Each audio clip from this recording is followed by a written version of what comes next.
大家好，烽火台又同大家見面啦。咁今日咧就係澳門回歸8週年嘅紀念日，咁我哋點都要應下景㗎。咁我哋今日咧就請咗阿譚志強啦，仲有黃東以及我林玉鳳，我哋三個一齊同大家講下回歸日。先講有啲咩感想先啦，譚，你好似又有好多感想喎。有，我今日先去佑漢公園睇下啲表演啊，咁嗰個幾高興㗎。咁有條大嘅橫額就係澳門回歸祖國是澳門人的驕傲。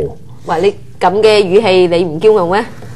我就冇乜驕唔驕傲，因為我自己研究澳門問題嘅，我就覺得即係既喜又悲咯。我就唔係嗰種感覺，我驕傲或者唔驕傲。咁有咩咁喜，有咩咁悲啊？喜咧就起碼回歸咗8年啦，咁大致上整體社會個都係進步嘅。咁當然有一小群人始終分享唔到經濟成長嘅利益啦。咁分唔到經濟成長嘅利益嘅人，而家咁你睇下啦，今年都上咗3次街，咁呢個就係既悲咯。前面嘅喜就總體澳門人嘅財富係增加咗嘅，悲咧就覺得總係有一啲比較低下階層嘅人始終照顧唔到，就咁啦。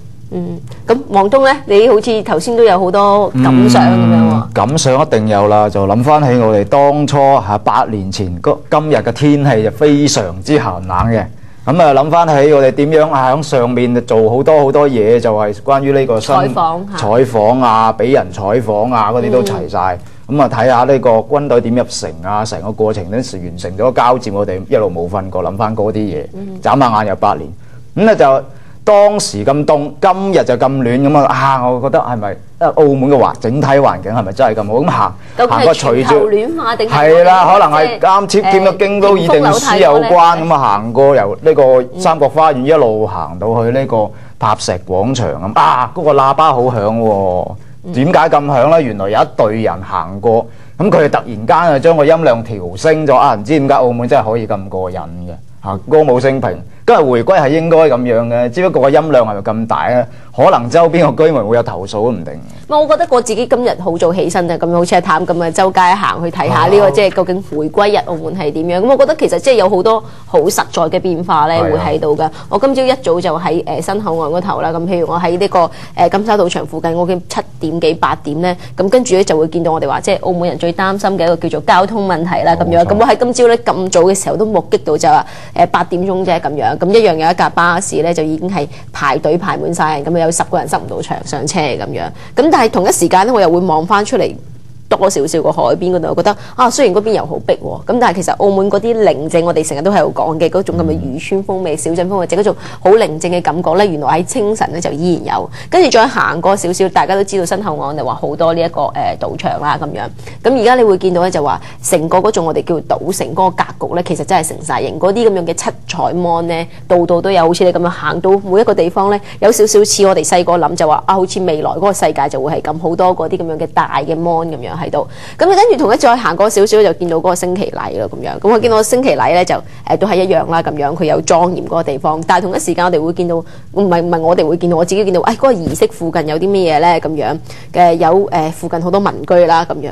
咁然之後面亦都有一個我哋賭場公司嗰個大 mon 喺度啦咁樣。跟住再過少少有個火山喺度啦咁樣。咁我忽然間覺得，我哋嗰啲回歸當中咧，如果你喺嗰度轉一個圈咧，我覺得好得意就話，基本上好似過去8年咧嗰啲咁樣嘅發展咧，係一次過全部壓晒喺一個儀式嗰度。咁我忽然間有少少覺得老土啲講就即係百般滋味在心頭，就話即係你原來企喺嗰度咧，有一刻咧就可以將嗰個叫做回歸8年有啲發展咧壓縮咗喺嗰個鏡頭裏面。而我哋嗰個儀式咧倒翻轉去睇翻咧，就冇我之前想象諗得叫做咁莊嚴咁大，因為身邊實在太多嘢發生緊啦。係啊，我感覺同你都差唔多，因為咧我首先去完佑漢公園廣場嗰度睇完之後歌舞升平咧，咁我繼續就向前直行，就行咗咧就遊行嘅集結地三角花園嘅。咁你喺嗰邊咧見到啲人咧又係另一套嘅講法啦，就講個回歸呢8年咧，佢究竟啲40幾歲以上嗰啲工人階級啊、低技術階層階級點樣揾唔到嘢做啊，或者點樣生活質素低落咗啊，或者以前30-50萬買到棟樓，而家炒到100幾200萬，2萬人個月都買唔到樓啊！即係諸如此類，就好多人民眾或者民眾代表喺度，即係揦住個大聲公喺度申訴佢自己呢8年嚟嘅遭遇啊！咁你就睇下前面嗰度好似可喜嘅，後邊嗰度就可悲嘅。係啊，即係好似我哋話見到嗰啲景象咧，全部都係啊，即係好就係500零600公尺距離之外啫嘛。因為呢兩個地方都係北區兩個集結中心嚟㗎。你睇得到就係即係澳門目前咧喺經濟繁榮嘅背後，的確有好多問題等緊我哋解決嘅。咁應該點樣去解決？喺政治方面點解決？經濟方面點解決？或者社會政策上面點解決咧？我諗呢樣嘢需要我哋澳門人去反省下。咁即係今日即係特首行政長官喺嗰個回歸嘅酒會上面都講咗少少政府諗住應對嘅方法喎。咁或者我哋可以去片聽下特首今日點講，睇下係唔係解決到好似頭先咁講嘅嗰啲回歸8年我哋面對到嘅問題㗎。喺特區未來嘅日子裏邊，政府將以繼續以優質、高效、到位嘅工作，落實既定嘅政策措施，確保發展經濟、改善民生嘅各項施政承諾陸續全面兌現。有啲工作如果係具備條件嘅，我哋甚至要做得比預期更快、更好。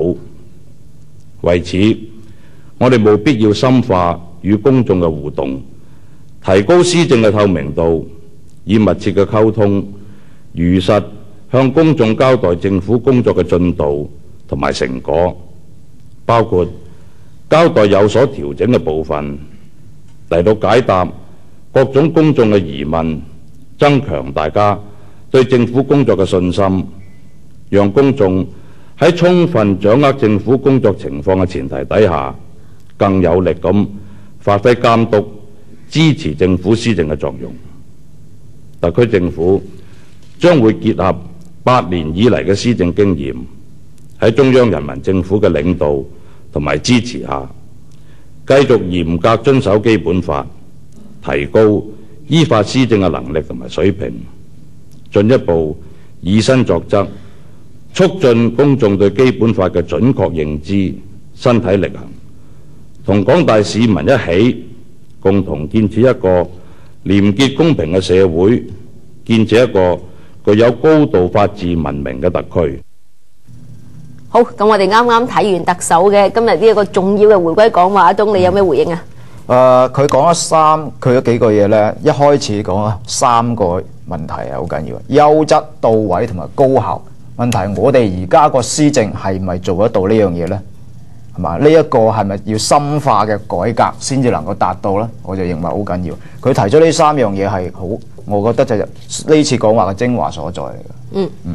我又唔覺得呢個優質到位高效係個精華所在。其實頭先我淨係留意一個詞啫，我留意交代嗰2個字啊。即係佢頭先提到話，即係有啲即係我哋以後會將政府嗰個施政嘅一啲內容啦，以及即係嗰個進度咧，就會向公眾交代咁樣。咁我覺得交代嗰2個字咧，似乎以前比較少。我自己印象中係我啱啱先覺得我係第一次聽到就用咗交代呢2個字，就係有翻少少我哋以前成日話講以民為本，但係點樣以民為本冇乜點講咁樣。咁我聽到交代嗰2個字咧，就忽然間好似覺得終於即係我哋話政府係有一個意願，就係啲事實咧，或者我哋話即係個政策咧，其實你係要向公眾做一個交代嘅。其實我覺得嗱，我就比較唔會有啲小節上面睇咁多嘢。我比較關心咧，你究竟用咩形式去交代咧？